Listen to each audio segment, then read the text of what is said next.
Hola, hola, estamos en un en vivo más. El día de hoy vamos a hablar acerca de microtia, todo lo que son mitos, realidades y generalidades.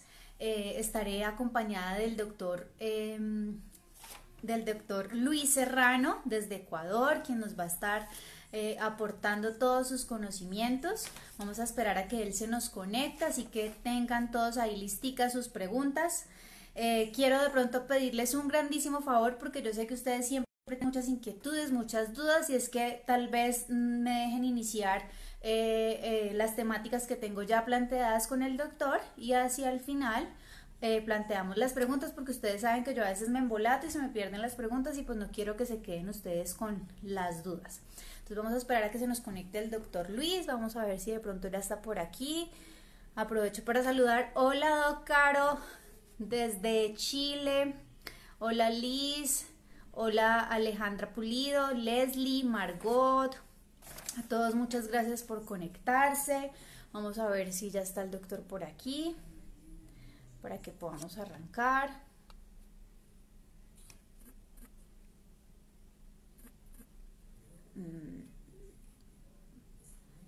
Listo.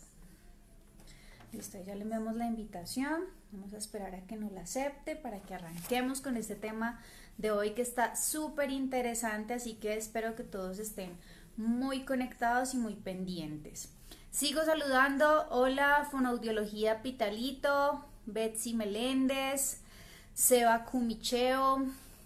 Hola, Jenny desde Perú. Todos, hola, hola. A ver, que el doc no nos ha aceptado la invitación.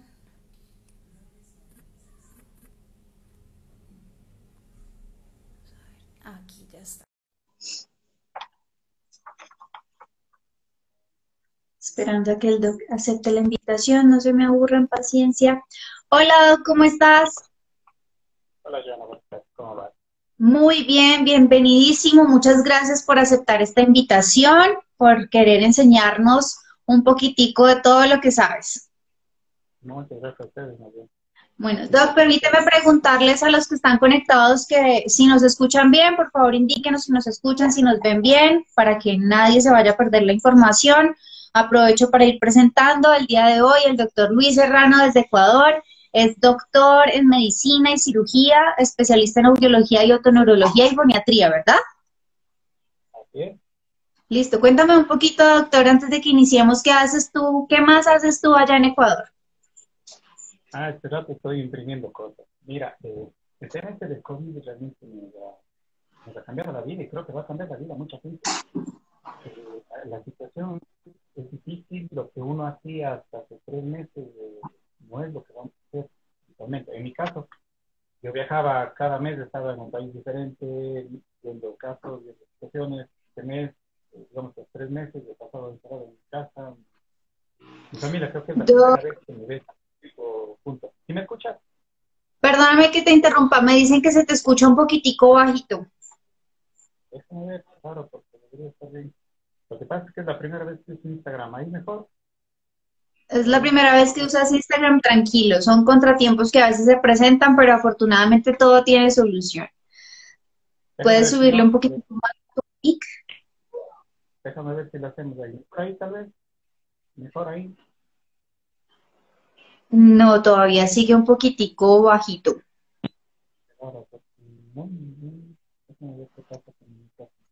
¿Estás conectado desde tu celular? Sí, sí, estoy conectado con mi celular, pero Si lo intentas sin debería. micrófono, mira que a mí me pasó algo muy chistoso y es que yo me compré unos A ver, accesorios Bluetooth eh, pensando en que la transmisión fuera mejor y me ha resultado que no, que es mejor así. ahí cómo está ahora, mejor. Ahí está mucho mejor. Lo que pasa es que estaba conectado con Bluetooth, pero bueno, lo vamos a dejar ahí para que vaya mejor. ¿Está mejor ahí? Sí. Ahí está. Yo te escucho mejor, por favor avísenme ustedes si nos escuchan mejor, si escuchan mejor al doctor. Sí, que ¿Ya? mejor. Listo, doc, síguenos contando. Ok. La tecnología no funciona en todos los lados, ¿ves? Bueno, entonces te decía que son 3 meses en los cuales tenemos que aprender una nueva forma de trabajo. las cosas son difíciles. Y este mes hemos estado trabajando mucho con telemedicina, haciendo consultas online, exactamente lo que estamos haciendo, pero con pacientes. Hemos seguido manteniendo contacto con la gente, pero me falta el tema del manejo diagnóstico, que era lo que yo hacía. En México, yo decía en son de broma que este fin de semana debía estar en Cancún, en el sol de Cancún. Pero bueno, Ya habrá seguimos tiempo encerrados. para que podamos viajar. Ah, esa es la idea, ojalá. Bueno, Doc, vamos a hablar de microtia. Microtia, que es Ok. este desarrollo anormal o crecimiento incompleto del oído externo, que esto puede llevar a que una de las orejitas esté mucho más pequeñita o no esté formada completamente. Y en algunas Ujú. ocasiones, por lo general se da en un solo oído, pero en algunas ocasiones se puede dar en los dos.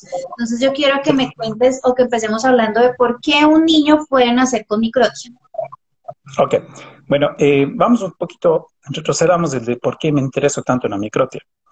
Cuando yo estaba en mi formación como médico y además soy hijo de otorrino, mi padre es otorrinolaringólogo y la mitad de mi familia son otorrinolaringólogos, el tema de la microtia siempre ha estado presente. Antiguamente, o cuando yo empecé, no lo veía como algo llamativo realmente, más que la parte, consideraba así, más que la parte estética, no pasaba nada. Conforme fui trabajando más el tema de la formación, fui entendiendo que la situación no era solo estética, había algo más allá, y era el tema de la repercusión que teníamos en los niños. ¿Sí? Empezando con microtia, como tú dices, claro, es una oreja más pequeña, incluso el término microtia viene de microtum, de latín, que significa eso, oreja pequeña, pero no es solo la oreja. Yo di hace 15 días una charla sobre microtia para profesionales y les daba a entender que el sistema de conducción del sonido dentro de la parte audiológica no es solo el oído externo, no es solo la oreja en sí. Tienes oído externo, tienes oído medio, tienes componentes conductivos dentro del oído interno incluso que se ven afectados cuando un niño tiene microtia. No, de hecho, El- doctor, el pabellón auricular es un amplificador, amplifica más o menos entre 5 a 7 decibeles, es decir, que el hecho de exactamente. que la orejita esté mucho más pequeña, de alguna u otra forma va a tener que afectar la audición. Claro, ya pierdes, por lo menos perdiste 5 decibeles de tener cerrada la oreja. El conducto también tiene un sistema de amplificación, puedes llegar a tener 20 decibeles por lo menos de amplificación en altas frecuencias. Y ya tienes, ahí si tienes cerrado el conducto de la oreja ya perdiste 25 decibeles. El oído medio, que es el sistema más grande de conducción, digamos, de transformación de sonidos del medio de impedancia, el puente de impedancia, es el que aporta la mayor parte. Puedes llegar a perder entre 37 a 40 decibeles por lesión del oído medio. Si tú sumas 5 más 20 más 40, ya tienes 65 decibeles que has perdido en un niño que tiene una microtia con alteración de oído medio. Por lo cual, el niño con una audición normal de 15 decibeles, si le sumas los 65, tienes 80 decibeles, que es el promedio normal que yo encuentro en ellos. Es decir, hipoacusia severa. Entonces, no es solo estética. Sí, no es solo estética. Eh, ¿Por qué se da? No se conoce todavía una razón específica. Y muchos padres me hacen exactamente la misma pregunta. ¿Por qué, doctor? En un medio machista como es Latinoamérica, la mujer tiene la culpa. Lastimosamente, la mujer tiene la culpa. Entonces, lo primero que tengo que hacer es quitar ese chip machista que hay de que la mujer, porque le dicen que tiene la culpa y porque ella siente que tiene la culpa, empieza a pensar en qué hizo mal para que el niño nazca con microtia. Esta semana tuve un caso que me escribieron de Nicaragua, se me lo fue, y ella lo pone. Y yo me empecé a acostar de un solo lado y le estuve presionando a mi niña y por eso se hizo la microtia. Cosas así. Entonces, sí, entonces no hay una razón específica. Lo que sí se conoce y que tiene un grado fuerte de asociación es la parte de la hipoxia, es decir, la baja de concentración de oxígeno durante la formación del niño. ¿Y por qué se demuestra eso? Porque incluso la microtia se da en las zonas andinas con mucha más frecuencia. Es ahí que si tú coges cualquier libro vas a ver que Ecuador lleva el número uno. Dicen que Ecuador es el país que más tasa de microtia tiene en el mundo, lo cual no es correcto. Desde ya Ok, te cambia ese concepto. ya El hablamos país de que tiene, estadísticas, Doc. Doc, el yo país que leí tiene más alguna tasa vez es... un estudio que decía que no se sabía a ciencia cierta realmente qué podía ocasionar la microtia, pero que algunas evidencias demostraban que podía haberse influenciado por el consumo excesivo de vitamina A y que en algunos otros casos por la diabetes gestacional. ¿Esto podría ser cierto? Ayer tuve justamente un caso, creo que te lo mandé incluso en la foto. Ese es el único de los pocos casos que he tenido en que la madre tiene un diagnóstico de diabetes gestacional. Y la diabetes gestacional podría ser por por trastornos de microcirculación que van de nuevo al término inicial, hipoxia. Terminaba de decirte en el tema de Ecuador era por la parte de la altura. Se da más en zonas altas. México, Perú, Colombia, Ecuador, Bolivia son los países que más microtia tienen y dentro de esos en las zonas altas. Por ejemplo, un ejemplo clásico es en Bolivia, La Paz, son donde más casos tengo, pero dentro de La Paz hay la zona del Alto de La Paz, que está a 4.100 metros, que es donde se concentra la mayor cantidad de casos que tengo yo en La Paz, en Bolivia.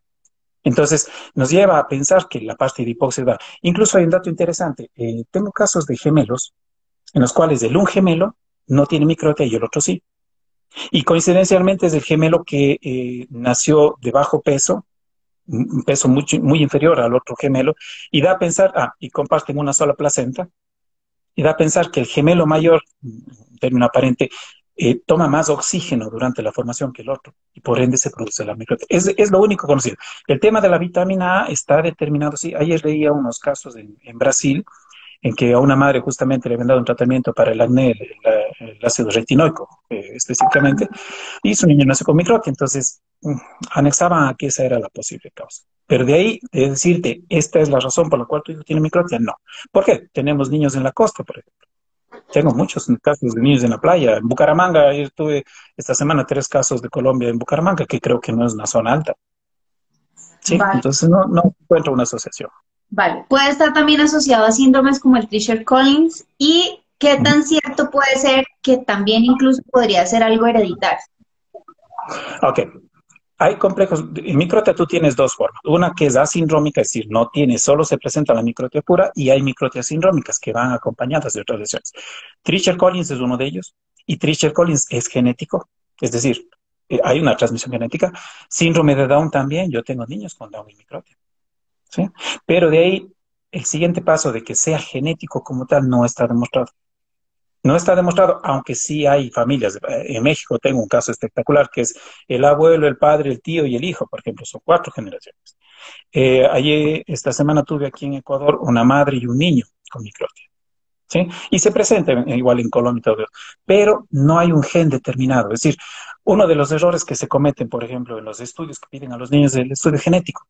Y yo siempre me asombro, digo, ¿y qué buscas en el estudio genético? A no ser que sea un síndrome de Down, un Treacher-Collins, tal vez. Pero si nace un niño con microtia, hágale un estudio genético. ¿Y qué vas a buscar si no se conoce?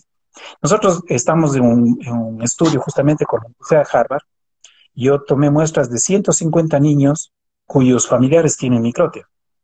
Muestras de sangre de 150 niños. Y esa sangre se envió a Estados Unidos. La están analizando. Esperamos que los resultados deberían salir en este año, máximo el siguiente, con un mapeo genético de ellos para poder decir, mira, en esos 150 casos, este gen está presente en todos ellos.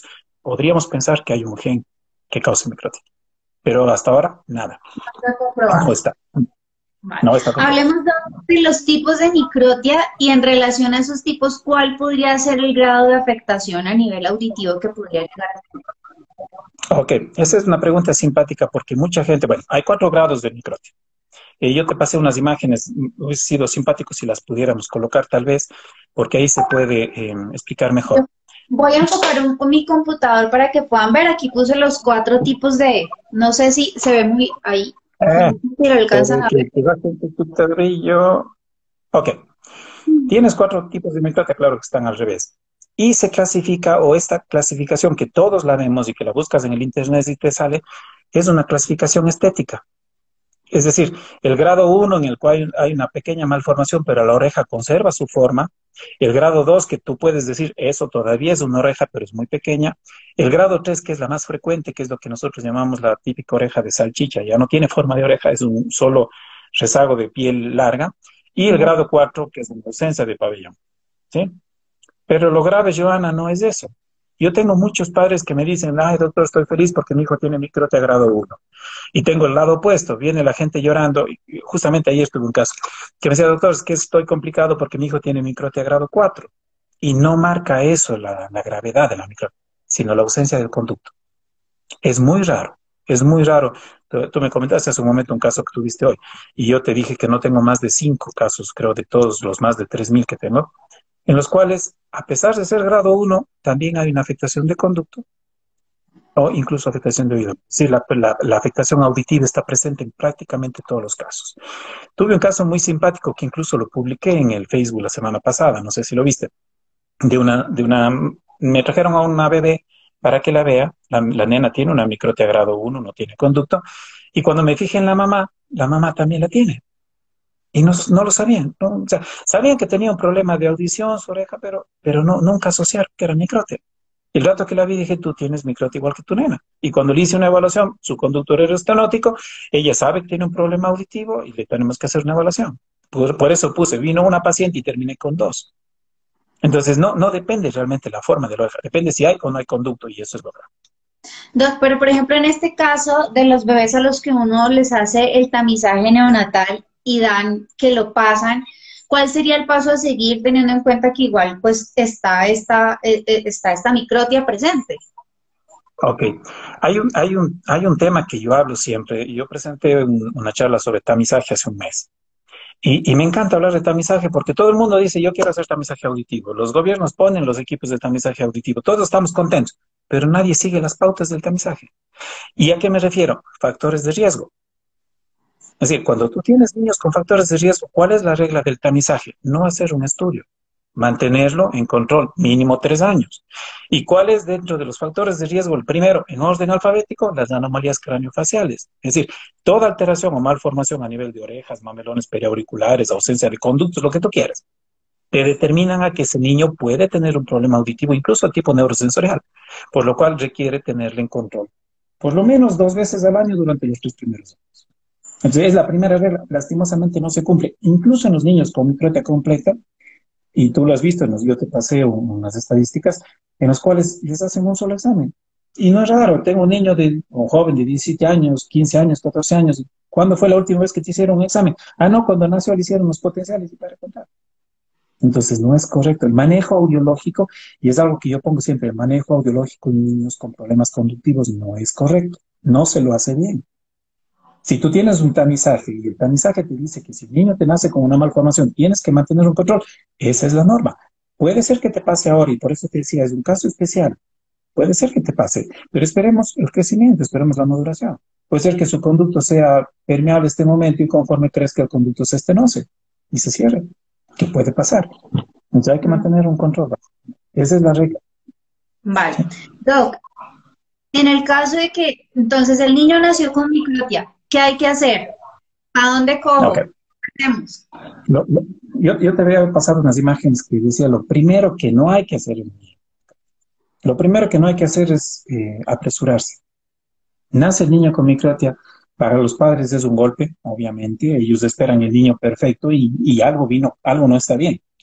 Entonces, lo primero que les llama la atención es la parte estética, de entrada. Tengo un caso justamente de Bucaramanga de esta semana, de Medellín, en el que la mamá está consciente que la nena tiene un problema auditivo, la nena tiene 6 meses, pero al padre no le interesa eso, al padre le interesa cuándo lo opera su nena, porque quiere verle bien a su nena. Entonces, cuando yo digo qué es lo que no hay que hacer es, primero, enfocarse en lo estético. Lo estético es importante siempre y cuando los padres y la familia le den importancia. El niño no nace con complejos, los complejos lo genera la familia. Y yo veo, y es una diferencia en muchos países, por ejemplo, niños nacidos en Perú, tenlo por seguro que son niños acomplejados.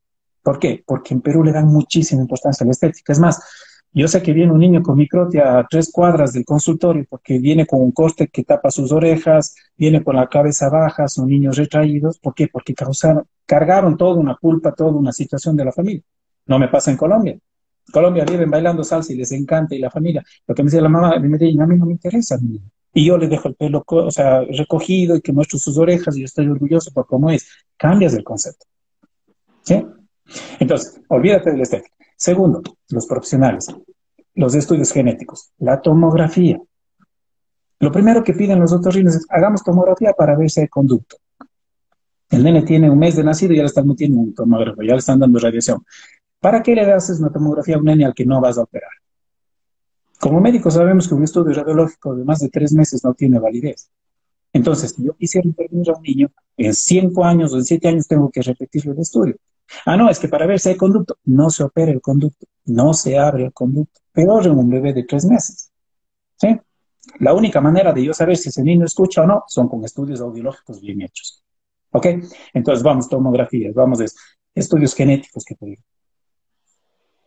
¿Para qué pides un estudio genético si no sabes? ¿Y a qué me refiero? Gastas dinero, les das una sobrecarga emocional a los padres. Es que tienes que hacerle los potenciales evocados a las 2 semanas que nació el niño. No es correcto. Yo hago los potenciales evocados a los 4 meses de edad, pasados los 4 meses, no antes, porque hay un proceso de neuromaduración y puedes tener un diagnóstico inadecuado. Entonces son pasos. Lo primero que yo hago cuando a mí me consultan, doctor, ¿qué hago? Tranquilízate, disfruta a tu bebé, quiere, le empieza a dar amor y todo lo que quieres, todo lo que hacen los bebés. A partir de los 4 meses vamos trabajando. Entonces, ¿qué hay que hacer? Diagnóstico temprano. Como cualquier niño con hipoacusia, tú lo sabes. Cualquier niño con hipoacusia en diagnóstico temprano, antes del año de edad, las cosas van bien. Y un niño con microtia también es así. ¿Sí? Primero, determinar si el oído interno funciona, que en el 99% de los casos es así. Sin embargo, hay situaciones en las cuales el oído interno también está dañado. Y es más, tengo situaciones en las que el microtia unilateral, el lado sano, es el lado sordo. Tiene una hipoacusia neurosensorial severa. Y el lado micrótico es el que le va a salvar al niño. Entonces, hacer un estudio completo. Potenciales evocados de tronco cerebral, potenciales evocados de estado estable, vía aérea y vía ósea. Imprescindible vía ósea. Tú estuviste, gracias antes que nada por la invitación a ese evento con la parte de audiología. Escuchaste al doctor Curso de Argentina. En un niño con una genesia lo primordial es la vía ósea. Y yo me muero de las iras, me revuelco cuando me llegan los... Es que ya le hicieron los potenciales y veo, primero, hecho por neurólogo, que no sirve. Y después, solo vía aérea. ¿Y qué hago? O sea, no me sirve. Tienes que repetirle los estudios. Pero es que ya lo hicieron. Tú me compartiste una imagen que a mí me pareció súper chévere, que la voy a compartir también, a ver si la Okay. pueden ver, y para que tú se las expliques. Ok. ¿Quién tiene que hacer los estudios de audición? Yo manejo este tema y me trae muchos problemas cuando doy esta charla, lastimosamente, porque hemos estado acostumbrados que quien hace los potenciales evocados sea el neurólogo, pero vamos un poquito atrás. Uno de los errores que se cometen en los niños con microtia es considerar que el otorrino es el que sabe tratar microtia. Lastimosamente no es así. Te dije hace un momento que yo vengo de familia de otorrinos. Tengo mis primos, tengo mi padre, tengo mi sobrino y todos, y ninguno de ellos sabe el tema de microtia. Todos me preguntan a mí. Porque el otorrino no se dedica a microtia como tal. Hay muchos otorrinos que hacen septoplastia, cirugía estética, análisis. Les encanta la cirugía de cuello, amígdalas, y no les interesa el oído. Y no saben el tema. Entonces, yo digo, un otorrino, si está capacitado, es aquel que se entrenó en estudios electrofisiológicos, que tiene los equipos para hacerlos. Ahí sí vale la pena. Pero un otorrino que no tiene idea de microtia es peor aún que un médico normal. El pediatra tiene que hacer tamizaje. Y el neurólogo, ese sí, por Dios, es el único que no debería tocar a un niño con microtia. No tiene los equipos, no tiene los conocimientos, no tiene el enfoque audiológico. Cuando daban la charla el otro día en Argentina, justamente el otro curso, ellos mencionaban ese tema. No es ideal que un médico que no tenga las posibilidades de diagnóstico lo haga. Yo estuve conversando un día con un neurólogo y decía, doctor, ¿pero por qué hace usted? Ah, no, perdón, al revés. Él me dijo, doctor, yo hago potenciales para cuando usted quiere. Yo dije, lastimosamente, los suyos no me sirven. Y se enojó. Pero cuando le expliqué que, imagínate, el doctor no sabía que era estado estable. Le pregunté, doctor, ¿usted hace vía ósea? Le pregunté, ¿usted cambia los ritmos de estimulación para mejorar las intensidades, o mejor dicho, la apariencia de la onda 5? No sabía de qué le hablaba. O sea, al final me dijo, doctor, yo no tengo la culpa, si a mí me mandan a hacer los estudios. Bueno, y no los haga, porque no tienes idea la cantidad de diagnósticos de hipoacusia neurosensorial que yo tengo. Y eso te cambia mucho. Otro tema es, ok, ¿quién debe hacer los estudios? Primero, una persona que trabaje con niños. Y una persona que sepa hablar con los padres y que sepa transmitir. Yo te pasé una de las estadísticas que tengo, que es lo que más pena me da. La mayoría de niños en Colombia, justamente es la que te pasé, el 70% de niños son evaluados y eso es buenísimo. Si vamos a Paraguay, en Paraguay tengo más de 45 casos, ni uno solo es evaluado. O sea, en México es igual, no superan el 50, 60%, pero bueno, digamos que están evaluados. Les pregunto a los papás, ok, ¿qué diagnóstico te dieron? No saben. No sé, doctor, ahí le durmieron, le pusieron unos cables y ya. Digo, ¿pero qué te dijeron? Entonces, lo que a mí me molesta, y cuando digo eso es, Nosotros somos profesionales y como profesionales deberíamos ser capaces de transmitir eso al paciente. Por algo nos pagan, por algo están ahí, para que cuando salgan sepan, mi niño tiene microtia, pero su oído interno es normal, sé que con un vibrador va a salir adelante, o el otro oído está dañado, tengo que, o sea, algo, pero no tienen información. Y van donde el otorrino, y el otorrino coge, como está con 20 pacientes, no pasa nada, es solo estético, 27 años. Ahí termina el tema. Entonces, cuando yo menciono que la microtia es mal manejada, no solo microtia, síndrome de Down y labio leporino son mal manejados, me refiero a eso. Yo te decía y te mandaba, una de las primeras cosas que tenemos que hacer en microtia es formar un equipo multidisciplinario. Yo sé mi parte audiológica, no sé la parte estética, esa la maneja otra persona. Yo no manejo el bajo peso, no manejo el tema de crecimiento de niños, solo maneja el pediatra. Complicaciones que puede tener el niño. Por ejemplo, yo he tenido casos de niños que han hecho colesteatoma en el oído micrótico y tienen que operar, lo tienen que ver el otorrino. Entonces formas un equipo y las cosas van bien. Pero cuando cree el otorrino que él solo lo puede hacer y dice al padre, no te preocupes, eso es solo estético, ya, cuando crezca se verá lo que seas, pinta. O lo que es peor, los falsos negativos. Cuando hablamos de tamizaje, y yo he dicho siempre y les pregunto cuando doy esa charla, ¿qué es peor, un falso negativo o un falso positivo? Falso negativo es decirle a un niño, o al padre en este caso, de un niño que es sordo, que no tiene problema. Y un falso positivo es decirle a un niño normal que está sordo. Entonces yo pregunto siempre, ¿qué es peor? Y la gente dice, no, ¿cómo le vas a decir a un niño que es sordo si no es sordo? Cuando yo le digo a un niño que es sordo, por alguna razón, él no me pasó el examen, lo que sea, el padre se preocupa y busca otra opinión, que le diga probablemente lo contrario. Pero cuando yo le digo a un niño o al padre, no, tu hijo está perfecto y no pasa nada y es solo estético, el padre se lo cree y no busca otra ayuda. Y cuando llega a los 7, 8, 10 años conmigo, me dice, oiga, pero es que el doctor me dijo que no era nada. Entonces, el concepto cambia cuando lo manejamos desde otro punto de vista. He tratado, me gusta, por ejemplo, este tipo de situaciones, que la gente vea, que los profesionales se enteren de que hay otro, o hay algo un poquito más allá del tema de la microtia. Y hay gente que empieza a trabajar, me han escrito de Perú, me han escrito de Argentina, me han escrito, trabajemos en el tema, encantado, hagamos las cosas como se deben, hagamos las cosas bien. ¿Sí? Así Tienen los debería ser. conocimientos, exactamente. A la larga, y yo les digo siempre, ¿quién gana? Yo no gano. Yo estoy aquí sentado en mi casa, de conversar contigo. ¿Quién gana? Ganan los pacientes. Gana el niño que se diagnosticó tempranamente, que se adaptó tempranamente, que tiene un lenguaje normal, que no le importa el tema de su microtia, que va a la escuela y le molesta, así nací yo y me gusta cómo soy, punto. Y esos son los triunfadores. Esa es la idea. Yo te mandé unas imágenes de niños con microtias triunfadores, que ojalá los pongamos o los muestres al final. Sí, Sí. totalmente. Es que hay que organizar un curso mucho más completo para que podamos transmitir toda esa información que tú tienes. Doctor, hablabas del equipo que debe trabajar con estos niños de microtia. Dime cuáles son los profesionales que deben conformar ese equipo. Ok, de entrada, el primero y siempre es el pediatra y neonatólogo, obviamente. Ellos reciben al niño. Al recibir al niño son los primeros que se dan cuenta que algo no está bien. Y cuando tienen la información adecuada, ellos ya refieren a que el niño siga un proceso adecuado. Es una de las cosas que me agrada. Hoy, el caso que te mostré el día de hoy, por ejemplo, a esa nena yo la vi cuando tenía 10 días de nacida, hace más de 4 meses. Y les recomendé a los padres, y es una nena incluso con una microtia. Si vamos al concepto estético, muy compleja, porque su oreja no está donde debe estar, está muy adelante. Está en la mejilla, entonces estéticamente es más complicado. Pero se los dije a los padres, no puedo hacer nada, la nena tiene 2 semanas de nacida. Tranquilo, estate bien, no te preocupes, que crezca un poquito. A los 4 meses, vinieron a los 4 meses, hoy día le hicimos los estudios y le vamos a adaptar en 2 meses. Entonces, el pediatra la refirió. El pediatra se dio cuenta que hay un problema, pero que su problema le traspasa ese momento, él tiene que preocuparse de que todo esté bien en la parte de la niña de crecimiento, y me refirió a la parte audiológica. ¿Ok? El otorrino, obviamente, que es parte del problema, de la situación, para controlar, primero, las posibles complicaciones que podrían aparecer.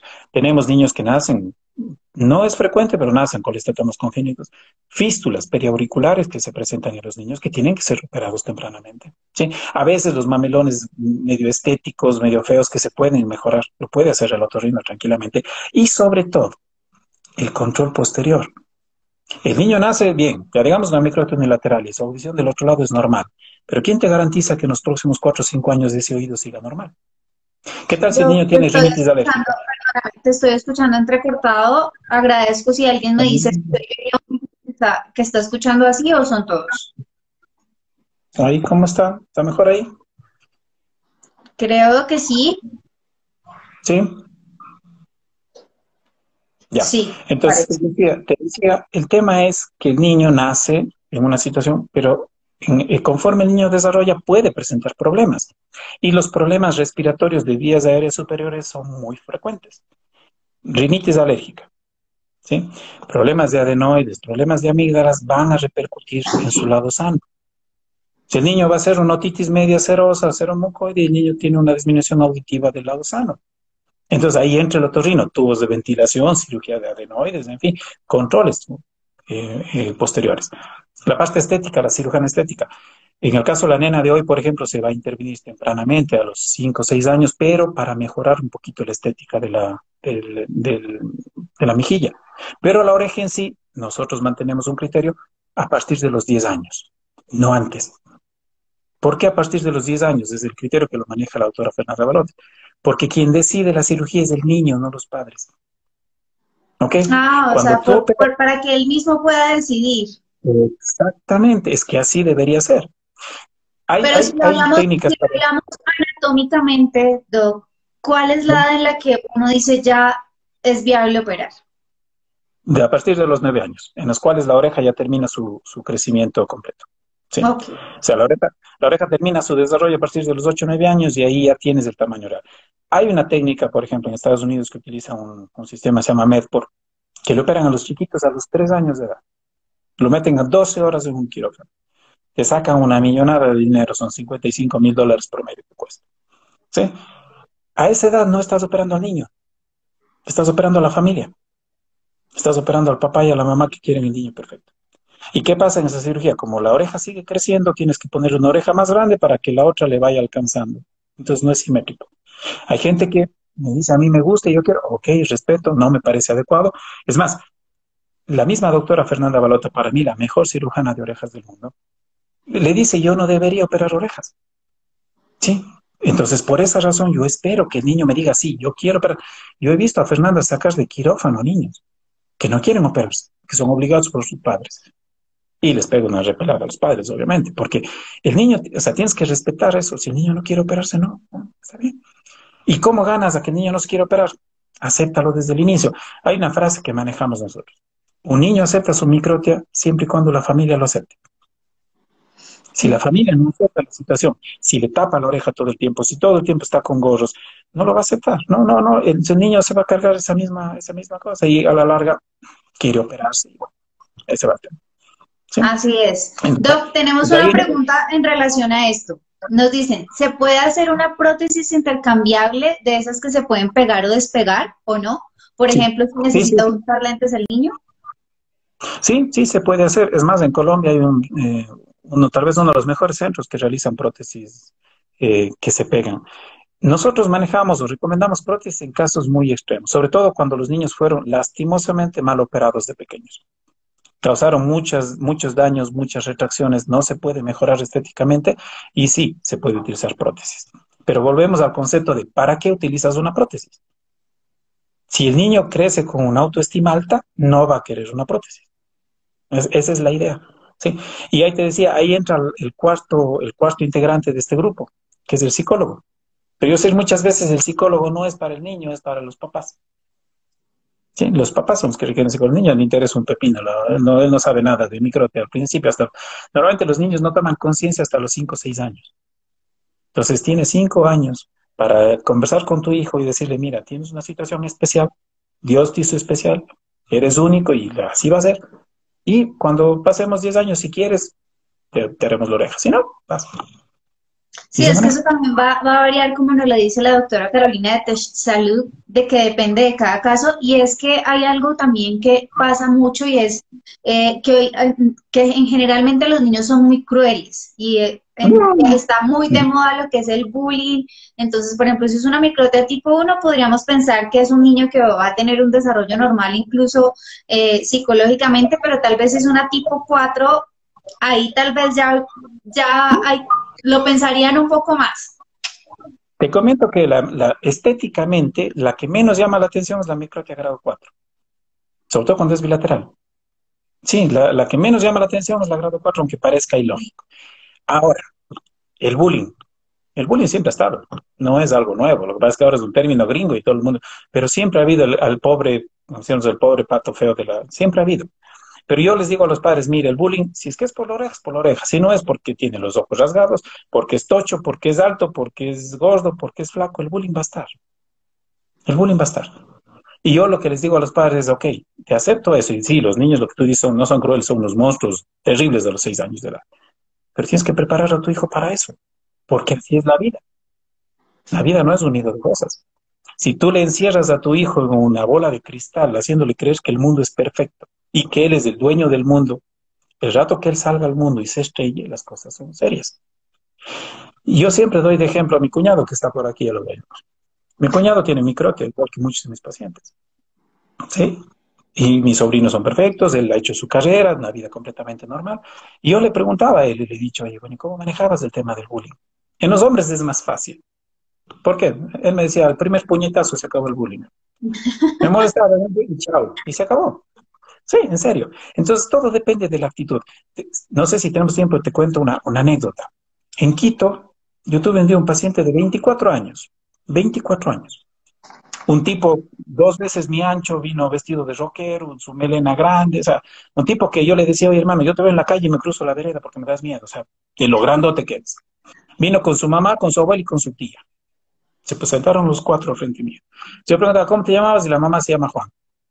Ah, y Juan, ¿estudias? La tía, no, no, él no estudia, no vale. Y bueno, y así, todo, o sea, el tipo era cerrado. Y lo peor de todo fue cuando le pregunté, oye, bueno, ¿y tienes novia? Tenía 24 años, ¿sí?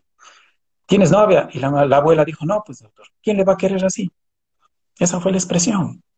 Entonces yo le dije, oiga, señora, empezando desde usted, si usted no le quiere, ¿quién le va a querer? Bueno, y yo, como me oyes, a veces soy un poquito efusivo. Entonces le dije a él, oye, pendejo, discúlpeme la expresión, ¿qué haces metido bajo la falda de 3 mujeres? Tienes 24 años, tienes poste, ¿de qué te preocupas? No estudias, no haces, ¿qué vas a hacer de tu vida? Entonces ahí salió la mamá, sí, doctor, si realmente estamos desesperados.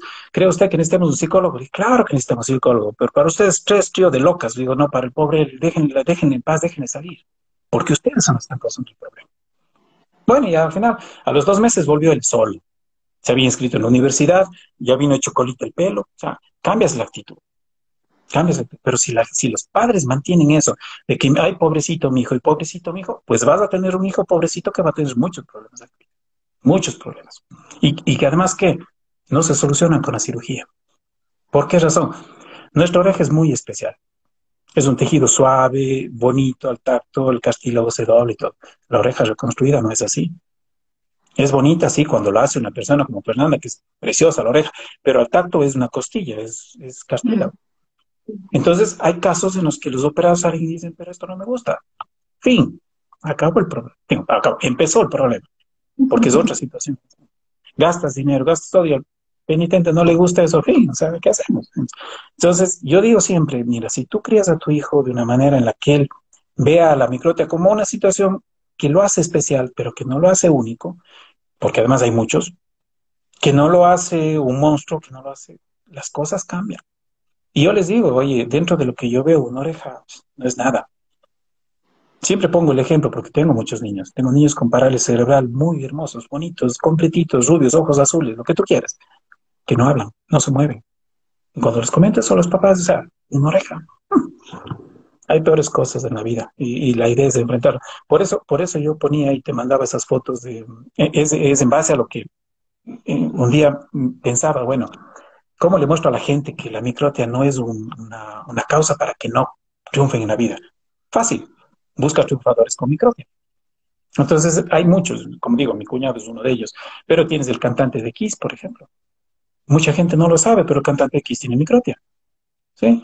Tienes modelos famosos, tienes una modelo que se llama Sasha que vive en Inglaterra. Tengo, incluso puedo decir que cuento con su amistad, Diego Neumayer, que es un niño bilateral de México, que es parte del equipo olímpico de gimnasia, por ejemplo.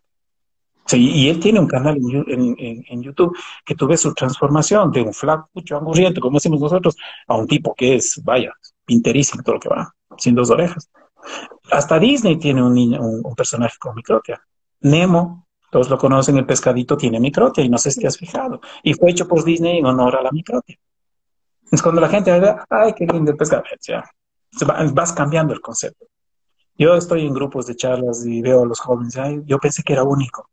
No, no, microtia hay, sales por la calle y los encuentro, todo en las zonas, como digo, Bolivia, Ecuador, es muy frecuente. Entonces, quitarle. Hablemos un poquitico de estadísticas, Doc. ¿Cuántos Ya. niños pueden nacer con microtia? Mira, estadísticamente se dice que 1 a 2 por cada 10.000. Esa es la estadística mundial. Pero Bolivia y Ecuador se llevan una delantera muy alta. En Bolivia y Ecuador se considera que nace 1 a 2 por cada 1.000 niños. ¿Sí? Y yo te decía que si tú lees los libros dice que Ecuador es el país que más tiene. Y no. Yo trabajo ya 4 años en Bolivia y digamos, es escandaloso la cantidad de niños con microtia que nacen en Bolivia. Bolivia tiene una tasa muchísimo más alta. ¿Por qué no se la menciona? Tal vez por vergüenza, la gente tenía miedo. Cuando yo llegué, hablar de microtia era medio tabú. No lo conocía nadie, a pesar de que hay mucha microtia, la gente no hablaba del tema. Pero hemos ido trabajando mucho, hemos trabajado mucho en Bolivia, he visitado varias ciudades, tengo 2 centros allá, y nos llegan ya los niños chiquitos. Y las estadísticas, yo calculo, en base al número que te mencioné, en Latinoamérica nacen más de 2.000 niños por medio. En Colombia tienes más de 140 niños por medio por año que nacen con microtia. El tema es dónde están los niños. Debería haber un registro que los hospitales te tengan, que tengo un niño con microtia, este va, primero, factores de riesgo, va a un tamizaje, va a un control continuo, porque es un niño con problema auditivo, es un niño que va a requerir amplificación, entonces requieres controles. ¿Sí? Hay países, por ejemplo, claro, en base a su número suena mucho, pero en su población no tanto. Por ejemplo, México, más de 600 niños por año en microtia. Es Sí, es que alto, es como alto. hablábamos en un principio, Doc, independientemente del tipo de microtia y en específico de la tipo 1, que a veces incluso podría pasar desapercibida, hay que hacer un seguimiento muy riguroso de estos niños para que en caso de que lleguen a tener una pérdida auditiva y como le decimos, así sea esos 5 decibeles que se les quita del pabellón, pues hay que estar muy juiciosos. Eh, es que ahí entramos al tema de que no son solo los 5. Mira, yo tengo un solo paciente, un solo caso, es un niño de Paraguay, que tiene solo, a pesar de que no hay conducto, o sea, no hay conducto, pero puede ser solo una porción de piel, porque su audición está 5, 10 decibeles sobre lo normal. Es el único caso, el único. El resto, todos tienen una pérdida auditiva en promedio de 60, 80 decibeles del lado derecho. Es decir, hay una deficiencia auditiva que se tiene que manejar y ese es el otro problema. Con Ese es relación el a otro eso nos problema. pregunta Iliana, dice, si un bebé tiene microtia de un oído y anotia del otro, ¿significa que no escucha nada? Aún estamos hablando de una bebé de 15 días de nacida. Ok, si tiene microtia de un lado y anotia del otro, estamos hablando de que es microtia bilateral. Y estamos hablando de que es un caso muy serio y muy complejo. Porque esa bebé, si es como todos los casos que tengo, esa bebé tiene una sordera severa bilateral. Es una niña que necesita ser amplificada a los 6 meses, caso contrario, su lenguaje va a verse muy afectado. Va a hablar, sí, los niños con microtia bilateral también hablan, pero hablan mal y hablan tarde y tienen serios problemas ya una vez que comienzan su vida estudiantil, sobre todo. Entonces, en el caso de ella, no sé quién te preguntó, pero valdría la pena que me contacte porque es un caso que hay que manejarlo. Tiene 15 días de nacida, no hay cómo hacer nada ahora, pero cumple 4 meses, 5 meses de edad y esa niña tiene que entrar a evaluaciones completas, con profesionales adecuados. Valorar niño no es igual que valorar adulto. Los niños no son adultos pequeños. Sí, el niño es otro Claro, mundo, es otro mundo. claro que sí, Doc. Y ahorita al finalizar nos regalan los daticos para que la gente te pueda contactar y demás. Y a las personas que quieran volver a ver este live y demás, recuerden que estamos subiendo todos los lives que hemos hecho en el canal de YouTube para que nos sigan. Oídos, cuidado y salud auditiva. Doc, hay más preguntas. Nos dicen, Dime. ¿por qué microtia tipo 4 es la que menos llama la atención? Me interesó esa afirmación. Sí, es simpático. Yo no lo había notado, pero las prominencias de las orejas, digamos, todo en la cara llama la atención. Es una de las razones por las cuales yo pongo lentes, los vibradores de lentes, para justamente distraer. Pero al no haber la prominencia, no se nota. Aunque no lo creas, es como ver a una mujer con el pelo largo, no te fijas en las orejas. Y estéticamente es menos problemática. Cuando es bilateral, es menos problemática. Aunque no lo creas, es así. No se nota. No se nota. O sea, quedas viendo rato, algo raro, pero no. Sobre todo cuando le dejan un poquito el pelo, ¿no? Pasa desapercibida. La grado 1, la grado 3 es la más llamativa de todas, realmente. Pero como digo, depende de los padres. Yo nunca me olvidar, yo tuve una paciente en Riobamba, aquí en mi país, que me llegó con su niño. No te miento, la oreja era así, era doblada a la punta. No era más, era esto. Pero ella llegó vestida de negro y se acabó el mundo. Para ella era ya, el mundo se terminó. ¿Sí? Entonces, depende cómo lo veas. Tengo muchos casos con microtia, bueno, anotia como tal, no muchos, pero grado 4, es decir, como pequeños remanentes sí hay. Sí, sí tengo varios. Vale, Doc. Nos preguntan por qué, o nos dicen que es importante estimularlos con aparatos auditivos óseos.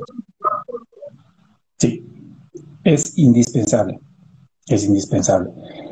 Ahí hay una discusión. Yo estuve hace 2 años en Aso Audio causando un poco de resquemor con algunos profesionales por ahí. Todo niño tiene que ser amplificado, uni o bilateral. Sí, bilateral, obligatorio, y uni no es opcional, también es obligatorio, pero digamos que te doy el chance de que lo pienses un poquito más. Pero debe ser adaptado. ¿Por qué razón? Hay un concepto, y tú lo sabes, el tema de procesamiento auditivo central no es antiguo, es un tema que nació hace unos 5 o 6 años atrás, que se lo empezó a tomar ya de forma, es decir, cómo interactúa el cerebro frente a los estímulos. ¿Sí? Se ha visto y se está comprobado que un cerebro necesita toda la información sensorial que pueda tener. Y en la parte auditiva nosotros vivimos en un mundo de 3 dimensiones. Nuestro cerebro procesa información en base a los 2 oídos. Es más, el área del lenguaje que está en el cerebro izquierdo se procesa directamente del oído derecho, porque es el que estimula de manera directa al área del lenguaje. Y yo tengo casos, la gran mayoría en Bolivia sobre todo, con microtia unilateral derecha que tienen ausencia de lenguaje, niños que no hablan, niños con retraso de lenguaje terrible, tienen un oído normal, sin embargo los niños no hablan. Niños que tienen problemas de procesamiento, sobre todo en ruido, y ahí es la situación. Hay ruido en el lado bueno y el niño se pierde. Entonces va a la escuela y comienza a tener problemas. No necesariamente problemas de rendimiento. Y eso es algo interesante, porque cuando tú lees sobre microtia dicen, son niños que tienen problemas escolares, bajo rendimiento. No. Es más, la mayoría de mis pacientes son abanderados o tienen las mejores notas en clases. Y tiene una explicación. Al principio me daba vueltas y decía, bueno, ¿por qué? Es obvio. Como los niños tienen un déficit auditivo, ¿qué tienen que hacer? Tienen que concentrarse más en el profesor. ¿Para qué? Para no perder información. Entonces lo están siguiendo todo el tiempo y apuntan todo. Entonces, la concentración mejora la percepción y por ende el niño aprende de mejor manera.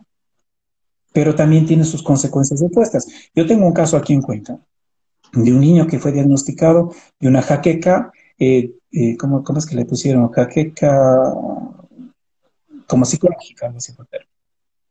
En otras palabras, para decirlo de una forma alegre, el niño se hacía el que le dolía la cabeza. Sí, sí, sí, así era. ¿Por qué? Porque solo le dolía la cabeza cuando iba a clases. En vacaciones nunca le dolía la cabeza. Fin de semana nunca le dolía la cabeza, pero le dolía la cabeza de lunes a viernes. Le diagnosticaron así, como una jaqueca. Y yo les dije, ¿y no será porque no escucha? Claro, no escucha de un oído, el niño tenía que concentrarse tanto que terminaba cansado con jaquecas. Era obvio. Adaptamos un vibrador rosa y se acabó el problema. Así de sencillo. Síndromes de hiperactividad, déficit de atención. Cualquier cantidad de niños mandados al psicólogo porque el niño, es que va, no se concentra, pero es obvio. ¿Por qué? Porque yo sé si es como estar en una merienda con japoneses, a los 5 minutos no te importa nada de lo que digan porque no entiendes y no sabes lo que pasa. En ambiente de ruido los niños con microtia no pueden salir, tienen muchas dificultades.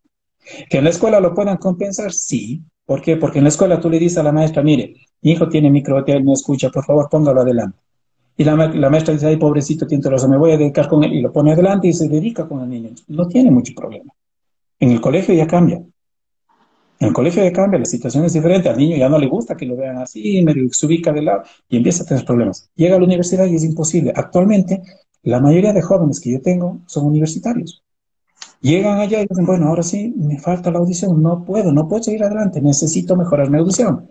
Pero ¿qué sucede?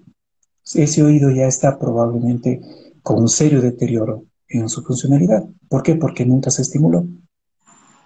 Si tú no estimulas, tempranamente a un niño, tenlo por seguro que cuando él te pide el vibrador a los 20 años, tengo 2 casos en Paraguay, por ejemplo, que llegas, le colocas y no le sirve. Mi cuñado, hablo mucho de él, él tiene eso. Yo sé decir que en son de broma es la peor propaganda que yo tengo para mi empresa porque no usa vibradores óseos. Porque le coloco y no le gusta, no le siente bien, ¿no? ¿Por qué? Porque toda su vida no se estimuló. Si él tiene un deterioro de la parte auditiva. Estaba leyendo una chévere conferencia que pasaron en Colombia justamente y una audióloga tenía un término que hablaba del deterioro cognitivo, del deterioro neuronal por falta de funcionamiento. Yo tengo otras palabras, órgano que no se usa, órgano que se daña. ¿Sí? Si no estimulas el oído, tengo por seguro que ese oído se deteriora. Tengo una ventana, ¿cuánto? 5 años para estimular la vía auditiva normal del niño, para desarrollar la neuromaduración, aprovechar la neuromaduración, mejor dicho, y desarrollar conexiones neuronales normales. 5 años, primero 5 años. Entonces, ¿por qué me molesta cuando viene el otorrino y dice, vente a los 6 años para ponerle un baja? A los 6 años ya no hago nada. Sí, el niño va a escuchar, pero ya perdí toda la posibilidad de formar una vía auditiva normal. Si yo le pongo un vibrador óseo a los 6 meses y digamos que lo usa hasta los 5 años y después no lo quiere utilizar porque no pueden comprar, porque no le gusta la estética, en fin. Cuando ese bebé tenga 50 años y aparezca algo espectacular, él se lo pone y será perfecto, porque tiene su vía formada. Esa es la diferencia en lo que yo manejo de diagnóstico, digamos, de adaptación de sistemas óseos. Además, siempre les pongo yo a los padres una pregunta, porque como te digo, todo nace de lo que el médico les recomienda. Y si el otorrino dice, no necesita, te frego, es muy difícil que el padre te acepte. Ya. Pero yo sé decirles y les cambio el cuento. ¿Qué tal si yo soy oftalmólogo? Y tú me llevas a tu bebé para que yo le vea los ojos y yo te diga, sabes que a tu niño le falta el 70% de la visión del ojo derecho. Pero no le pongamos lentes, porque el otro ojo es normal y con ese va a ser su vida normal, y además solo estético va a ser. ¿Qué harías? Los papás, no, pues está loco, doctor, hay que ponerle lentes. Ok, exactamente eso es lo que hay que hacer. Tienes que ponerle un audífono, porque tu bebé, primero que no me parece justo que un niño pierda lo maravilloso de lo que es escuchar de forma binaural. Hay unos videos en YouTube, y a los que me escuchan les pongo, podemos ponerle luego el link. Hay unos videos en YouTube que se llama audición en 8D, o en 24D, o en 16, es decir, con múltiples entradas, múltiples micrófonos. Y es espectacular porque te permite jugar con ilusiones auditivas. El sonido está acá y pasa acá. Eso lo puedes hacer si tienes 2 oídos. Y yo les pongo a los padres siempre, ok, ¿quieres saber cómo escucha tu niño? Les pongo el link, pero óyelo solo con un oído. Y vas a escuchar bonito. Escucha el Rapsodia Bohemia en 8D solo con un oído. Sí, lo oyes. Suena bien, pero escúchalo con 2 y wow, es espectacular. Ahí ves cómo nuestro cerebro juega con la información. Y es una pena que los niños pierdan eso. No es justo. Sí, lo escuchan, claro. Sí, pero no escuchan. ¿Sí? Doc, te escuchaba hablar del baja. ¿Has tenido experiencia con Adhere? Sí, se puede decir que es una basura tecnológica, sí. Y te lo digo, esa fue uno de los problemas que tuve hace 2 años en Colombia cuando lo presentaron, y lo voy a mencionar nuevamente. Adhere, para mi concepto, es una basura que no sirve para nada. Es un término grosero, pero creo que es la única forma de que la gente entienda que el concepto estético que ellos sacaron, que además ya cambiaron, porque Adhere hace 2 años era adhesivo, ahora Adhere ya es con banda, porque ya se dieron cuenta que no sirve para nada. ¿Por qué razón? Se llama física simple, ¿sí? Para nosotros utilizar un vibrador óseo tenemos que pasar un medio de resistencia, que es la piel, tejido celular subcutáneo. Por ejemplo, los vibradores óseos que usamos en los audiómetros, para poder hacer una buena estimulación necesitas 1 libra de presión. Sí, pones la diadema con 1 libra de presión para poder enviar las vibraciones a través de la piel. Todos los dispositivos utilizan ese principio. El VHM de Medel igualmente, el brujo que manejo yo, cualquier vibrador de superficie, el baja, ponto, sofono, que en los primeros años no se pueden implantar, se tienen que colocar en banda para poder presionar el equipo y que las vibraciones se transmitan. Adhere inicialmente utilizaba un principio de ser adhesivo. Yo les digo a los padres, ponte un adhesivo en la piel y muévela. ¿Sientes algo? No había presión. Es más, cuando hubo el tema de sofono, de Azor, yo le dije al que presentó Adhere, que es más, yo le di la posibilidad de que lo presentara. ¿Cómo presentan algo que no tiene volumen? Nosotros tenemos en todos los vibradores un margen de más o menos 25 a 30 decibeles de ganancia. Adhere dice que es hecho solo para pérdidas conductivas porque no tienes volumen, tienes 25 decibeles, no tienes más. Pero solo pasar la piel ya pierdes entre 5 y 10 decibeles. Es decir, lo pusiste presionado, ojo. Con presión pierdes 5 o 10 decibeles. Si no tienes presión, ¿cómo pasas eso? Segundo, hay otro principio físico. A menor superficie, mayor presión. Por eso los vibradores óseos, los B71, los audiómetros, tienen un circulito ahí para que toda la presión se concentre en ese círculo. Y todos los vibradores de superficie, brujo o cualquiera de los otros, tienen una pequeña base que se apoya en la piel. Entonces concentras toda la presión ahí para poder pasar la impedancia a la piel. Adhir tiene una base de este porte. Es decir, toda la presión se disipa. Ah, que la pega. No me vengan con cosas. La pega no es un medio de transmisión. No hay manera de hacerlo con eso. Se han dado cuenta, como te digo, porque actualmente ya el Adhir ya no lo promocionan como adhesivo, ya lo están colocando con banda. Y yo tengo 2 niños que me han comprado a mí los sistemas porque el Adhir no sirve. Y yo siempre invito a la gente, mire, las redes sociales son maravillosas ahora. Entren en los grupos de Microtia de Argentina, sobre todo, porque ahí el Adhir está muy, muy de moda, y van a ver la cantidad de equipos que se están vendiendo. Es más, yo le pregunté a un padre bilateral, ¿por qué lo vendes? Me dice, doctor, porque mi hija no escucha cuando va a la escuela. Y es obvio. Si nosotros necesitamos que los niños escuchen en ambiente de ruido, se lo dije a un audiólogo en México, cuando tuvimos justamente esa conversación. Me dice, doctor, pero a mí me va bien con el Adhir. Y le dije, ¿dónde los colocas? Dice, pero en mi cabina, perfecto. En tu cabina, obviamente que te va a ir bien. Pero te invito a la próxima que salgas a la calle y converses con el niño en la calle. Y vas a ver. Entonces, ese es mi concepto. Hay gente que dice, ay, no, que es nombre. No, para mí, como te lo digo así, es una basura tecnológica. Yo te mandé una imagen. Cuando me preguntan sobre vibradores óseos, aconsejo 6 equipos. 4 de ellos son implantables. El Ponto, Sofono, Baja y uno de Medel, que es el Bombridge. Cualquiera de los 4, implantables. O 2 de superficie, que son el BHM y el Brujo alemán. Es decir, tiene 6 equipos que funcionan todos exactamente igual en Microtia. Ahí entra la discusión de cuál es mejor. No, no es cuál es mejor. Es cuál el paciente puede comprar. ¿Cuál es el problema del Baja? Primero, que mucha gente lo consideró como sinónimo de vibración, de vibrador, perdón. Ya se volvió sinónimo, porque los médicos que dicen, no, que le pongan un Baja. O sea, de entrada así funcionaba. El problema del Baja, y se lo dije hace 2 años igualmente en Colombia a la chica, es que nadie sabe cuánto cuesta. En Colombia, bueno, los dan las EPS, pero por ejemplo, en Estados Unidos vale $5.500. En México vale $12.500. En Paraguay cuesta $17.500. Tuve una nena bilateral que le pusieron $34.000 en 2 bajas. Sí, en Ecuador vale $15.000. En Perú vale entre los 9 y los $12.000. El problema es, como digo yo, que no les cuentan la historia completa. ¿Sí? Digamos que el padre hace el esfuerzo, pero no le dicen, oye, el procesador en 4, 5, 6 años máximo lo tienes que cambiar. Es decir, en 5 años tienes que volver a comprar un Baja que te vuelve a costar 15, 20, 17 o lo que te cuesta en los países. Y si es bilateral, te cuesta 2. Yo les pregunto a los padres muchas veces, ¿tienes este rato $15.000 que te sobren? No, doctor, pero vendiendo la casa. Ok, pero en 5 años tienes otra casa para vender. Me olvidé de enviarte un cuadro, pero yo hice un cuadro de lo que debería gastar un padre en 20 años que se supone que nosotros mantenemos a los hijos. Entre lo que es un Baja o un implantable, porque todos están en los mismos valores, versus uno de superficie bueno, un Brujo o VHM. El precio de un Baja, que son, pongo el ejemplo de Ecuador, $15.000, que significa que vos puedes ponerle un Brujo 5 veces más. Es decir, tienes cada 4 años para ponerle un equipo nuevo por el precio de un Baja. Ah, lo da el gobierno. Claro, aquí hicieron un negociado buenísimo con el tema de bajas. El gobierno los dio gratis hace varios años. Pero, sí. Ya casi se nos cumple la hora. Instagram nos deja hacer el envío solo por 1 hora seguida. Entonces, si se nos llega a cortar, volvemos a entrar porque tenemos todavía preguntas. No sé si te las puedo hacer antes de que, porque si entramos a los... Dice, ¿en qué casos es recomendable instalar audífonos? ¿Es necesario para todos los casos de microtia? No.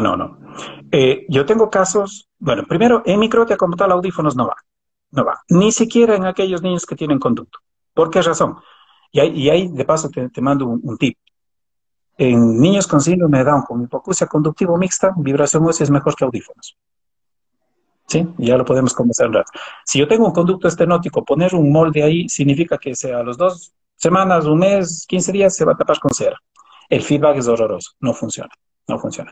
En el lado opuesto, sí. Yo sí tengo casos de niños en los cuales tengo que poner vibrador óseo y audífono en el otro lado.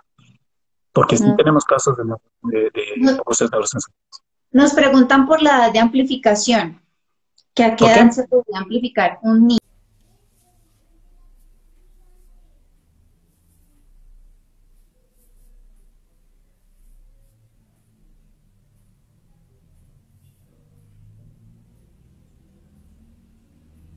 Hola, agradezco a todos los que siguen conectados con nosotros. Vamos a esperar a que se vuelva a conectar el doctor para que podamos resolver las preguntas que quedaron por ahí sueltas. Agradezco a las personas que formularon preguntas y no las alcancé a leer, que las vuelvan a enviar para que podamos resolverlas.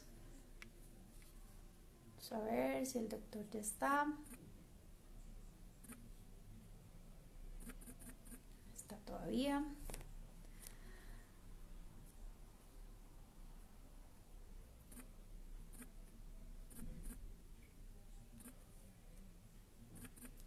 Está, esperemos que se conecte de nuevo el doctor. Ahí llegó.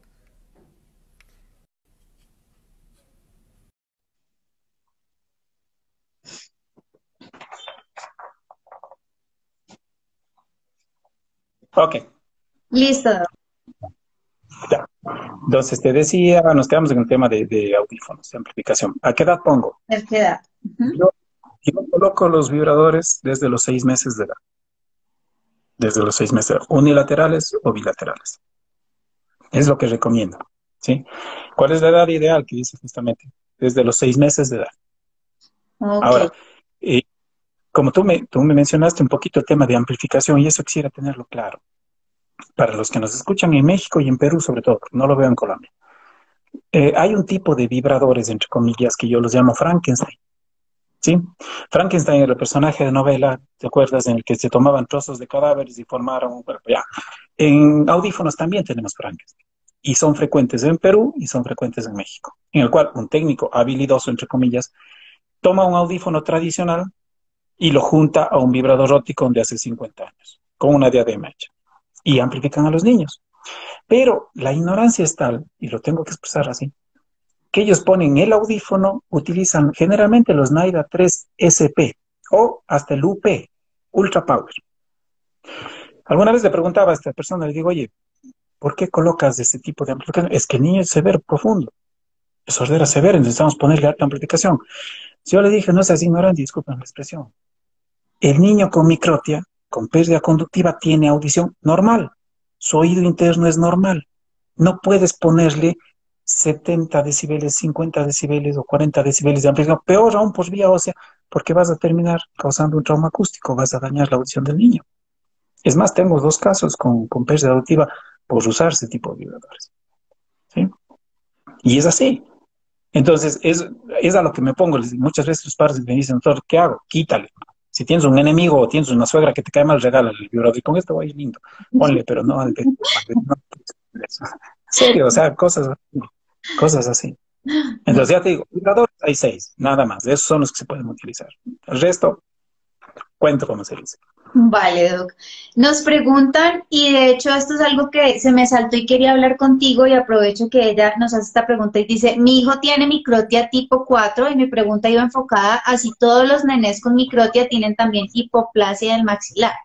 En el caso de mi hijo sí, y adicional toca hacerle un tratamiento con ortodoncia. Yo quería preguntarte eso porque en la mayoría de los casos se asocia a los niños con microtia a malformaciones faciales, ¿es así? Ok. Mandíbula. Empecemos con un tema. Hay un tema que nosotros manejamos que se llama hemicrosomía hemifacial, que significa que la mitad de la cara o la mitad o el lado de la microtia es un poco más pequeña que el lado opuesto, ¿sí? Lastimosamente hay diversos grados de microsomía. Hay microsomías que casi no se notan, que es la gran mayoría de ellas, que los papás se dan cuenta cuando yo se las digo. Si te das cuenta, la mitad de la cara es más aplanada, es un poquito más pequeña. Ah, es cierto. Pero hay las microtias, digamos, hay las de microsomías, como el caso de ella, que son más notorias. En la microtia, digamos, en microtia grado 4, que hay la mayor afectación, obviamente, es posible que esté tomando el maxilar, la hipoplasia maxilar que ella vea. Yo tengo 2 casos que hay ausencia completa del maxilar. Es decir, el niño tiene solo la mitad del maxilar, no tiene formado el otro lado. Ahí son casos mucho más complicados. Entra así el ortodoncista, entra el maxilofacial, que me olvidé de mencionar, porque hay tratamientos o hay manejos que ellos llaman sistemas de expansión o distractores, que son unos tornillitos que se van ajustando para permitir que el hueso se vaya formando en un corte que se hace y vaya equilibrando el tema de la masticación. Sí, pero no es frecuente. En el caso de ella es más complicado y obviamente lo tiene que manejar el ortodoncista porque puede haber desbalances en la masticación y el niño puede tener problemas. ¿Sí? Esperemos que no sea grave y tenga que usar distractores. A veces solo con manejos se pueden, digamos, no causa mucho problema. Si no hay problema en la alimentación, el niño se puede dejar y ver cómo va evolucionando. Pero si hay problemas en la alimentación, ya es más grave. Bueno, por Sí. favor, quienes se quedaron con sus preguntas pendientes, envíenselas al doctor porque el momento es ahora. Doc, recomendaciones, tips adicionales, ¿qué les podemos decir tanto a profesionales como a familias que tengan niños con microtia? ¿Qué se debe hacer en microtia? Que era la siguiente parte luego. Ok, lo primero es, como digo yo, tomar las cosas con calma. Microtia no es algo que se maneja en un día, en 2 días, en una semana. Microtia es un proceso, es algo que va a tomar tiempo y recursos. Yo menciono muchas veces y les digo a los padres, por ejemplo, cuando son padres primerizos y único hijo, que traten de no embarazarse en un segundo hijo, por ejemplo. No porque el niño pueda nacer con microtia, que es una punto que vamos a hablar, sino porque un niño con microtia cuesta. Te va a costar el audífono, te va a costar la rehabilitación, te va a costar en general. Y vale la pena que dediques los primeros años solo a él. Si compartes con otro niño es más complicado. Primera cosa. Tomar las cosas con calma, las decisiones apresuradas, terminas con resultados inadecuados. Debes consultar con los profesionales adecuados. ¿Cuáles son? No te lo puedo mencionar a grandes rasgos. Generalmente cuando a mí me consultan y hacen la consulta online, la ficha que tuviste, me dicen, es que el médico me dijo que no haga nada. Cambia de médico. Cambia de médico, así es simple, porque no le vamos a poder quitar al médico esa idea. Generalmente los médicos antiguos, digamos los veteranos, son los que tienen ideas antiguas. No puedes evaluar al niño tempranamente, no, hay que esperar que tenga 5 años, si no, no hay cómo hacer nada. La cirugía es fácil, es más de abrir huequitos, es sencillo. A los 3 años hay que empezar a reconstruir la oreja, son términos típicos de los médicos antiguos. Los médicos más nuevos, más modernos, ya tienen otras ideas. Me gusta, por ejemplo, que los pediatras ya empiecen a considerar el tema del tamizaje. Es más, yo trato de que ellos hagan tamizaje. Sí, enfocados a que ellos se involucren en el tema del tamizaje, que es algo simpático porque alguien me decía alguna vez, oye, ¿cómo vas a creer que un pediatra haga tamizaje si no sabe de audiología? Y yo les dije, perfecto, porque el tamizaje lo tiene que hacer alguien que no haga audiología. En los hospitales los tamizajes lo hacen las enfermeras, lo hacen los estudiantes, lo hacen los internos, no lo hacen los audiólogos. Es un error, es quitar recursos al hospital. ¿Sí? Es más, por eso les pongo a los pediatras. Ellos no tienen que saber nada. Ellos tienen que saber que ese niño pasa o no pasa y referirnos a los audiólogos. Ese es el proceso adecuado. ¿Ok? Pasas los 4 meses. Así lo manejan en Estados Unidos. Uh-huh. Los enfermeros, la gente, obviamente el equipo debe estar liderado por un audiólogo. Eso es diferente, eso es diferente. Realmente, pues no necesita que el profesional en la audiología que ha estudiado tanto y que sus conocimientos es mucho más amplio para solo decir que eso no pase. Uh-huh. Exactamente, es lo que yo les digo ahí, porque cuando yo menciono esto, muchos fonoaudiólogos se enojan. Que, me imagínense el irrespeto a nosotros tanto que estudiamos. Yo les digo, ok, ¿quién toma la presión, la temperatura y todos los signos vitales en un hospital? La enfermera. El médico no está para tomar la temperatura, el médico no está para tomar la presión. El médico le pasa en el reposte y ves, y esto es exactamente igual. Tamizaje no es diagnóstico. Ojo. Tamizaje es, este niño tiene problemas, pásalo a un examen más completo con un especialista. Claro. Ahí entra. Obviamente, y como lo manejamos acá en Colombia de acuerdo a la ley que salió el año pasado, pues obviamente estamos y lo podemos hacer, pero en cierta medida no somos incluso suficientes audiólogos para cubrir toda la población. En ese caso deberíamos apoyarnos en otro tipo de colegas sin tener el miedo de que es que vamos a perder ese campo, porque es que lo que hablamos es muy cierto y es que es un tamizaje, no es un examen diagnóstico, que eso sí debemos hacer nosotros. Y el entrenamiento de las personas que van a hacer los tamizajes deben ser liderados y llevados a cabo por nosotros. Mira que aquí en Ecuador tomó ¿qué será? Unos 10 años cambiar esa situación. Cuando yo vine en la parte formada en audiología, a mí me metieron a un cuarto con un audiómetro de 50 años atrás y me dijeron, ya, haga audiometrías, que para eso vino. Como que la audiología sea solo audiometría. Ahora no, aquí se maneja tamizaje. Y se maneja bajo ese parámetro, porque yo les digo lo que tú dices. Un profesional que ha estudiado, que ha hecho todo, no puede perder el tiempo en un examen que no es diagnóstico. ¿Sí? Entonces, el tamizaje hágalo el pediatra, hágalo quien quiera, menos yo. O sea, yo sí lo manejo que se haga bien, obviamente, todo lo que va. Nosotros tenemos programas de tamizaje aquí en el Ecuador que nosotros los manejamos, pero los hace el centro. Y ellos nos refieren a los pacientes que no han pasado los tamizajes. Y así es lo que debe ser, así debería manejarse. Entonces, y ese es un problema, porque muchas veces, como el tamizaje no es diagnóstico y como no sabemos informar a los padres se llevan la idea de que ya con el tamizaje está hecho el examen. Ah, no, es que mi bebé pasó y estaba oyendo bien. Oye, pero estaba oyendo bien de un oído. ¿Y qué pasó después? Incluso yo tengo casos de tamizaje, mira, tengo en México y lo pongo siempre en mis charlas, un tamizaje en un niño con micrófono unilateral que pasa autoemisiones de los dos oídos, o sea, es espectacular. No sé cómo lo hace, pero claro, lo pongo para que tengan la idea de que los padres vinieron convencidos que la audición estaba perfecta. Pero puede ser lo que te comentaba que me pasó a mí con este niño que tenía una microtia y que pasó el tamizaje. No, este guava no tenía orejas, ni siquiera había dónde poner, ¿no? Para decir, Ok. había un conducto. Sí, imagínate. No había nada. Espero que espero que no nos vayan a crucificar por esto que hablamos ahorita. Era un estudio cambiado, obviamente, pero los papás, como te digo, como nadie les dice nada, ellos leen la hojita. Yo te pasé el informe ayer, hecho en Colombia, y te dije, obsérvalo desde el punto de vista de la familia. Porque el informe es bonito y te dice muchas cosas, pero no te explica. ¿Y el padre qué es lo que lee? Ah, no, onda 5, audición normal en los dos oídos. ¡Ay, qué belleza! Eso es lo que le interesa. Él no sabe que es por vía aérea, que es por vía ósea, ¿no? Entonces, cuando digo yo, o sea, nos toca informar. Entonces, ¿qué más hacer? Lleven a profesionales capacitados, hacer los estudios adecuados. Si no saben cuáles, pregunten.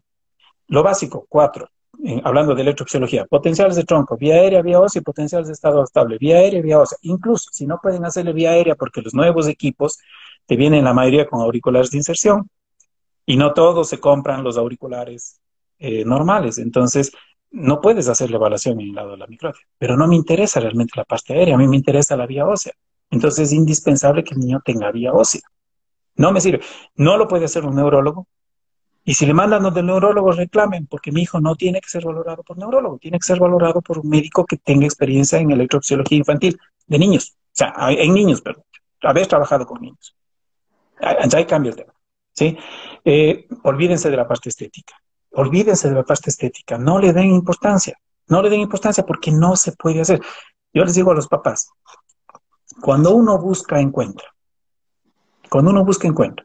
Y si tú como padre buscas que alguien le opere a tu hijo, lo vas a encontrar. Y vas a encontrar un profesional, entre comillas, que dice, oh, microtia, estás loco, eso hacíamos por poco y en emergencia del hospital. Y lo he visto así. Tuve una conversación en Bolivia, estábamos en una mesa con unos otorrinos, y uno de ellos lo dijo así de frente, dijo, mira, yo opero microtia, sabes que cojo, pongo un trozo de cartílago y ya les queda algo mejor. Porque, y esto fue lo peor, porque los niños que tienen microtias están felices si vos les pones algo que se parezca a una oreja. Algo que se parezca a una oreja, porque lo más parecido es un zapato, no una oreja. Entonces, todo eso cambia. Olvídese de la cirugía de conducto. No se hace, no se debe hacer. Que hay locos que todavía lo hacen, sí. Pero es simpático. Y les digo el nombre, hay un doctor Robertson en Estados Unidos que está famosísimo porque él hace las cirugías de conducto. Aparte que te cobra $55,000 por abrirte el conducto. ¿Ok? Y él lo dice, de cada 10, 4 son candidatos a cirugía de conducto. Y de los 4, 1 recupera hasta 35 decibeles. Con 35 decibeles yo le pongo vibrador óseo. ¿Para qué lo operas? Es más, ellos ya están en convenio con una empresa que hace un vibrador óseo retroauricular para que luego de la cirugía de conducto le puedas poner el... Es completito, no, son completitos. Y hay el que le opera la oreja, entre los dos sacan $100,000. No tienes idea, Joana. No tienes idea, se han hecho millonarios con gente de Latinoamérica. Con gente de Latinoamérica. Ni siquiera con gringos, con gente de Latinoamérica. Y hablando de gringos, evitar. Ya en Ecuador no se permite, por suerte. Las brigadas de ayuda social para operar cirugías. Las vemos todo el tiempo. En Nicaragua, en Honduras. Es que va a llegar la brigada de San Juan de Dios o Dios no sé qué santo que mencionan por ahí y vienen a operar microtia gratis. No tienes idea cómo dejan despedazados a los niños. Despedazados. Porque vienen a practicar en Latinoamérica. Y los padres están felices porque les operan gratis. Y después cuando Fernando Balota les dice, oye, que tengo que cobrar X valor para mejorar lo que sea, ahí ponen el grito en el cielo. Entonces, hay que entender las cosas. Así les cuestan. Dejen la estética hasta su tiempo. ¿Cuánto? 10 años. Cuando tú le preguntes a tu hijo y él te diga, papi, creo que sí quiero operar. Y no tienes idea, Joana, la cantidad de niños que hacemos esa pregunta. Y dice, no, a mí no me interesa. Me quitas lo especial, me dijo una vez una chica. Me quitas lo especial y me quitas la oreja. No, yo prefiero cuando nos ponemos los lentes con los vibradores y cambian. Esto quiero. No, no me interesa eso. Entonces cambien el concepto, olvídense de eso. Es lo principal. La audición es lo primordial porque hay conceptos antiguos. Incluso te cuento una anécdota porque yo también cambié mi concepto de micrótea. Yo manejaba micrótea hace 11 años de una manera muy diferente. Me enfocaba en el oído sano, no me interesaba el oído verde. Primero porque no teníamos dispositivos adecuados. Habían esos vibradores de caja horrorosos y todo. Y hace un par de meses tuve en mi consulta a un chico de 11 años. ¿Sí? Micrótea unilateral y todo. Entonces ya le hice los estudios y todo lo que va, y ya con la mamá conversando, digo, ¿y dónde está su vibrador óseo? No, doctor, no usa. ¿Y por qué no usa? No, es que un médico cuando él nació me dijo que no lo necesita, que todo iba a ir bien. Y yo, ya me has oído que soy un poco expresivo, le pregunto, ¿y quién fue pues, el ignorante que te dijo eso? Usted, doctor. ¿Era yo? ¿Sí? Exactamente, y tenía toda la razón, porque yo hace 11 años tenía otro concepto. Como te digo, me enfocaba mucho en que el oído sano se mantenga sano, pero ahora no, porque ahora las cosas son diferentes, el mundo es diferente. ¿Por qué mi cuñado no tuvo problemas en la escuela, en el colegio? Porque hace 20 o 30 años las escuelas eran diferentes, eran silenciosas, los profesores de un reglazo y un paso, toda la escuela, todo el curso se callaba, era diferente, ahora no. Ahora tienes celulares, tienes ruidos, todo cambia. Y la situación de los niños ahora es mucho más complicada, muchísimo más complicada. Incluso lo que tú dijiste, el famoso bullying, es diferente. Entonces, es otra forma en la que podemos trabajar con el completamente diferente. Así es, Doc. Hay que apuntarle a que más profesionales cambien el chip también.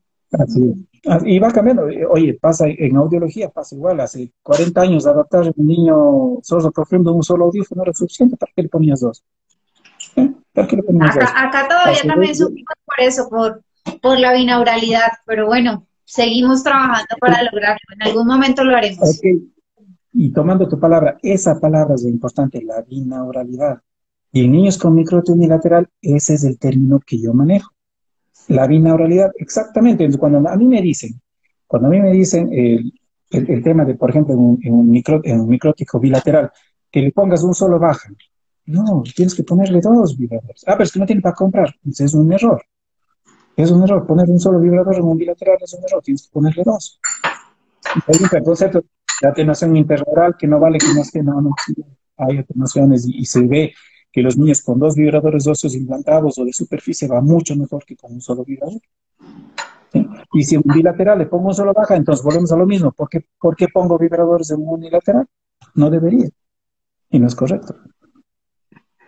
Así es, Doc. ¿Sí? Muchísimas gracias.